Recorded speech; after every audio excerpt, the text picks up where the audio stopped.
Shri astrology ఈరోజు రాశి ఫలాల్లో తులారాశి వారికి గోచర రీతిగా శుభ అశుభ ఫలితాలు పూర్తిగా వివరించబడను. ఈరోజు శుభదినం, సూర్య ఉదయమే సోమవారం దినం, వైశాఖ మాసమయందు అలాగే ద్వాదశి త్రయోదశి తిథి కలిగిన ఈరోజు శివుడి యొక్క ఆరాధన ద్వారా మనం రుద్రాభిషేకంలో పాల్గొనడం వల్ల తులారాశికి ప్రత్యేకించి శని బలం, రాహుబలం అలాగే శుక్ర బలానికి సంబంధించిన విషయాలు, అష్టమంలో సూర్య భగవానుడు, శుక్రుడు, గురువు చేరినందువల్ల తృతీయ గ్రహాలు అష్టమంలో చేరినప్పుడు అత్యంత జాగ్రత్తగా ఉండాలి. దాని పరిరక్షణం చాలా ఇబ్బందికరంగా ఉంటుంది. డబ్బుల పరమైన మానసిక ఒత్తిడి అధికంగా రావడానికి అవకాశాలు ఎక్కువగా ఉంటుంది. ఫైనాన్స్ వ్యాపారం చేసే వారికి బాగా ఇబ్బందికరమైన సంఘటనలు కూడా జరగడానికి అవకాశం ఉంటుంది. కుటుంబంలో కూడా ఆర్థికంగా మీరు చాలా పొదుపుగా ఉండాలి. ఇప్పుడు మీకు ఈ శుక్రుడు, ఈ గురువు, సూర్యగ్రహాధిపతి ఒకరే అయినప్పుడు గురుమౌఢ్యంలో గురువు ఉండడం చాలా నెమ్మదిగా ఏ కార్యక్రమాలైనా మనకు చాలా వేగంగా మనం చేసుకోవాలి. ఇతరుల సహకారం వచ్చినది అని గట్టిగా ప్రయత్నించిన పనుల్లో కూడా చాలా నెమ్మదిగా జరుగుతుంది. మనసులో మాటలు అలాగే మనం నడుచుకునే దారిలో వెళ్ళేటప్పుడు ఎన్నో సమస్యలు రావడానికి కొద్దిగా అవకాశాలు ఉంటాయి. అధిగమించడానికి మనం దైవ ఆరాధన పూజల్లో, శివ ఆలయంలో రుద్రాభిషేకం అనేదిలో మనం పాల్గొనడం వల్ల మంచి ఫలితం ఉంటుంది. అలాగే తులారాశికి ప్రత్యేకించి కొన్ని గ్రహాల రీతిగా కొద్దిగా పంచమ, షష్ఠ అలాగే అష్టమం అంటే 3 స్థానాల్లోకి వచ్చేటప్పుడు మూడు గ్రహాలుగా తృతీయ గ్రహం, ద్వితీయ గ్రహం అలాగే ఏకాధిపత్య గ్రహాధిపతుల యొక్క బలం వల్ల కొద్దిగా మనసులో గందరగోళం ఉంటుంది. అనేక విషయాల్లో ఆటుపోట్లను ఎదుర్కోవాల్సి వస్తుంది. అత్యంత జాగ్రత్తగా మాటలు విషయాలకు వచ్చేటప్పుడు పొదుపుగా వాడుకోవాలి. మాటలు మనసు ప్రశాంతం పెట్టుకోగలగాలి. ఎవరైనా మనల్ని విమర్శించడానికి కానీ ఎవరైనా మనల్ని ఇబ్బందులు కలిగించడానికి ప్రయత్నించినా ముందుగా మనం వాళ్ళని గమనంలో తీసుకొని చాలా జాగ్రత్తగా అడుగులు వేయడానికి ప్రయత్నించండి. చాలా స్నేహితులే మనకు చాలా వరకు విరోధం జరగడానికి అవకాశాలు ఉంటుంది. కుటుంబంలో కలతలు ఏర్పడడానికి అవకాశం ఉంటుంది. ఎక్కువగా అనేక విషయాల్లో కొన్ని బానిసత్వమైన మనిషిగా మనం తయారవడానికి కూడా అవకాశం ఉంటుంది. వినోదాలకు ఎక్కువగా ఖర్చు పెట్టేయడం, మనకు కావలసిన కొన్ని ఖరీదైన వస్తువులు కొని ఇబ్బందులు పడిపోవడం కూడా జరగబోతుంది. అత్యంత జాగ్రత్తగా కుటుంబ సలహాలు తీసుకొని మీ కుటుంబంలో కొద్దిగా ఆ ఇబ్బందికరమైన కొన్ని సన్నివేశాలని మనం మార్చుకోగలగాలి. ఎదుటి వాళ్ళతో మనం చాలా వరకు జాగ్రత్తగా మాట్లాడడానికి ప్రయత్నిస్తూ ఉండాలి. పంచమము, షష్టమము, అష్టమం ఈ 3 చాలా వరకు బలంతో కూడిన విషయాలు. ఇక్కడ కానీ శుభగ్రహాలు కానీ అశుభగ్రహాలు చేరినప్పుడు ఇబ్బందికరం జరగడానికి అవకాశం ఉంటుంది. ఎప్పుడో జరిగిన కొన్ని సంఘటనలు పునరావృతం జరగడానికి అవకాశాలు ఉంటుంది. ఆశ విషయాల్లో కానీ అలాగే కూడా జన్మించిన అన్నదమ్ములతో కానీ చాలా వరకు ఇబ్బందికరమైన సన్నివేశాలు ప్రారంభం అవ్వడానికి అవకాశాలు ఉంటాయి. ఈరోజు శుభగ్రహాల్లోకి గురువే మన జీవితంలో అత్యంత గురువే సూర్యుడితో కలిస్తూ ముందుకు వెళ్ళినప్పుడు గురుమౌఢ్యం అనేది ప్రారంభమవుతుంది.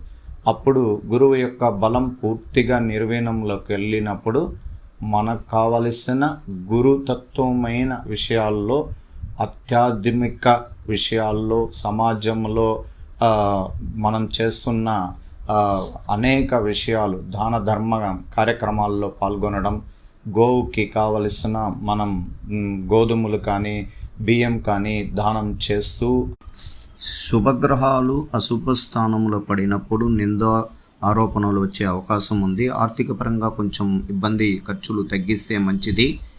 ద్వితీయార్థం అనుకూలంగా ఉండేలాగా మనం చాలా అభివృద్ధి లాభాలను అనుభవించేలాగా శుభకాలంలో ప్రవేశం చేయాలి. వృత్తి ఉద్యోగాల్లో అనుకూలతంగా ఉండేలాగా ప్రయత్నాలు చేయాలి.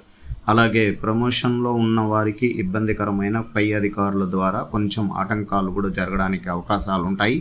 స్నేహితులు మిమ్మల్ని గౌరవించేలాగా మనం సామాజిక పరంగా కొన్ని ప్రశంసలు పొందుతారు. ఆరోగ్య విషయంలో అత్యంత జాగ్రత్తగా చాలా వరకు ఆరోగ్య స్థితిగతులు మార్పులు కనబడుతూ ఉండడం వల్ల మీరు చాలా జాగ్రత్తగా ఉండాలి.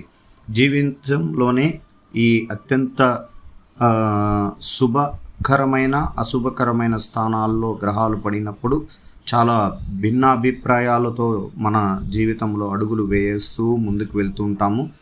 మనం ప్రతిరోజు మన యొక్క జీవిత విధానాన్ని గమనంలో తీసుకొని చాలా జాగ్రత్తగా ఆలోచనలు చేసుకొని ఓర్పు సహనంతో చాలా వరకు మనసుని చాలా దృఢం చేసుకొని ముందుకు అడుగులు వేసేలాగా మనం తయారు చేసుకోవాలి. జీవితంలోనే ఊహించిన లాభాలని తెచ్చిపెట్టడానికి శుభగ్రహం కలిగిన కొన్ని స్థానాల్లో ఉండడం వల్ల అది మంచి ఫలితాన్ని కూడా ఇవ్వడానికి అవకాశాలు ఉంటాయి. వ్యాపారంలో కూడిన లాభదాయకంగా ఉండడానికి అవకాశం ఉంది. ఆదాయ అవకాశాలు పెరగడానికి ప్రయత్నాలు మీరు చేయాలి. అలాగే పెట్టుబడుల విషయాల్లో చాలా జాగ్రత్తలు ఉండాలి. మొత్తం మీద ఆర్థిక స్థితి మెరుగుపరుచుకోవడానికి ప్రయత్నాలు సూచనలు తీసుకోవలసిన పరిస్థితులు ఉంటాయి. అంతే, అనుకూల సమయం కాదు. మానసిక ఒత్తిడి పెరగడానికి అవకాశం ఉంది. శారీరక అలసట కలగడానికి అవకాశం ఉంది. క్రోధముగా ఉండటం వలన ప్రయోజనం లేదు. అంటే కోపం ఎక్కువగా ఉండడం వల్ల ఎటువంటి ప్రయోజనాలు లేదు. చెడు సావాసాలు వదలటం మంచిది. దూర ప్రయాణాలు అనుకూలంగా ఉండడానికి ఉంటుంది. గ్రహస్థితి సామాన్యమైన ద్వితీయార్థం మీకు బుధుడి యొక్క సంచారం అనుకూల స్ఫూర్తిదాయకంతో 7వ స్థానంలో కేంద్ర స్థానంలో బుధ గ్రహాధిపతి యొక్క విధి విధానాల వల్ల పరిచయాలు పెరుగుతాయి. అలాగే అన్నిటియందు గెలుస్తారు. విద్యార్థులకు ఉపాధి అవకాశాలు ఎక్కువ కలగడానికి కూడా అవకాశం ఉంటుంది. అలాగే వ్యాపార వృద్ధికి శత్రువర్గంపై జయించి సాధిస్తారు. అదృష్టం కలిసి వచ్చడానికి అవకాశాలు ఉంటాయి. శుభవార్తలు వినడానికి అవకాశం ఉంటుంది. అలాగే ఈరోజు ఐటీ రంగంలో ఉన్న వారికి ప్రదంగా చాలా వరకు ఎక్కువగా శ్రమతో కూడిన పనులు ఎక్కువగా ఇవ్వగలుగుతారు. దానివల్ల మీరు మంచి ప్రసన్నంతో ఈరోజు దైవ ఆరాధన పూజల్లో శివాలయానికి వెళ్ళి దైవ దర్శనం చేసుకోవడం వల్ల మంచి ఫలితాలను చూసుకోవచ్చు. అలాగే ఎక్కువగా శ్రమతో కూడిన పనులు అంటే అధికంగా వ్యయం. ఉద్యోగస్తులకి ప్రత్యేకించి ఈరోజు శుభదినం. ఈరోజు వాళ్ళు చేసే పనుల్లో అత్యధికంగా శ్రమతో కూడిన పనులు చేస్తూ ఉంటారు. సూర్యగ్రహం అష్టమ స్థానంలో వెళ్ళడం వల్ల తిరకాసు కలిగిన కొన్ని సమస్యలను ఎదుర్కోవాల్సి వస్తుంది. మన తోటి ఉద్యోగస్తులే మనమైన విమర్శనలు అలాగే ప్రత్యేక నిఘా వర్గాలతో మనల్ని ఇబ్బందులు కలిగిస్తూ ఉంటారు. వాదోపవాదాలు చేయడం మిమ్మల్ని ఇబ్బంది కలిగించే సన్నివేశాలలో నెట్టబడడానికి అవకాశాలు ఉంటాయి. ఈరోజు సూర్యుడి యొక్క అనుగ్రహం ద్వారా మనకు రుద్రాభిషేకంలో శివాలయంలో పాల్గొనండి. ఉద్యోగస్తులు ఆరోగ్యపరమైన విషయాల్లో కుటుంబంలో కలతలు లేకుండా విద్యార్థుల యొక్క వాళ్ళ కుటుంబంలో ఉన్న విద్యార్థుల యొక్క చదువు విద్య అలంకరణని ముందుకు తీసుకొని పోవడానికి ఈరోజు ఉద్యోగస్తులు చాలా రోజులుగా ఆర్థిక శ్రీ అస్ట్రాలజీ ఆస్ట్రోక్ సుధాకర్ యూట్యూబ్ ఛానల్ని లైక్ చేయండి, షేర్ చేయండి, సబ్స్క్రైబ్ చేయండి.